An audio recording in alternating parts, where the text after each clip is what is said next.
The next point is selfishness. Selfishness is just something that is just general. And when you say to somebody that you are selfish, the person becomes angry without taking time to examine himself or herself to see if truly he is selfish. Selfishness is you wanting everything for your own self. Only your own interest will come first before any other person. You don't care whether who is around you. First, everything should be about you. That is what they call selfishness. Selfishness is lack of a consideration for other people. You lack consideration for other people. That is what they call selfishness.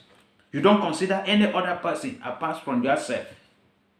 Until you have it all, nobody should have it. That is what they call selfishness. The selfishness is being a concerned exclusively for oneself or one's own advantage, regardless of others. That is what they call selfishness. And when corruption meets with selfishness, it produces what we call a terrible kind of corruption, where you will embezzle, you will carry and carry and carry, and even the little you will see with a poor man, you will be struggling to take. And that is the kind we are seeing in our society. We are seeing amongst the top government officials. They will carry and carry, embezzle and embezzle, have billions upon billions. Big houses and companies, businesses all over, but they will be struggling to exploit the little that the poor people are having. That is the terrible kind of corruption.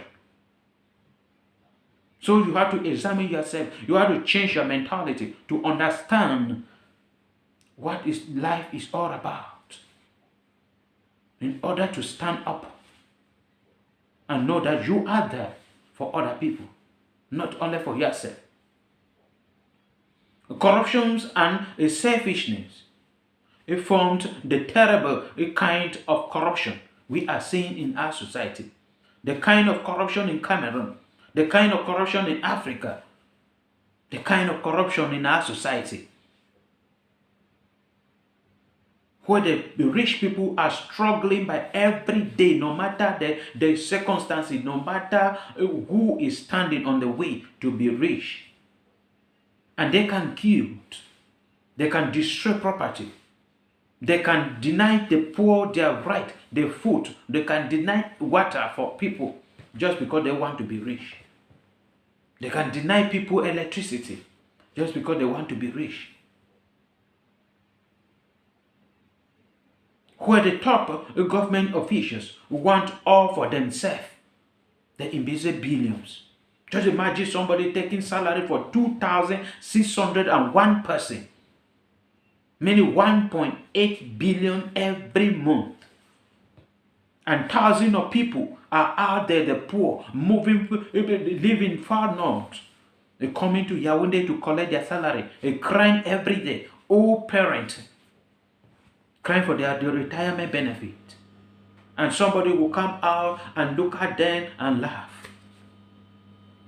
That is selfishness. You want all for yourself.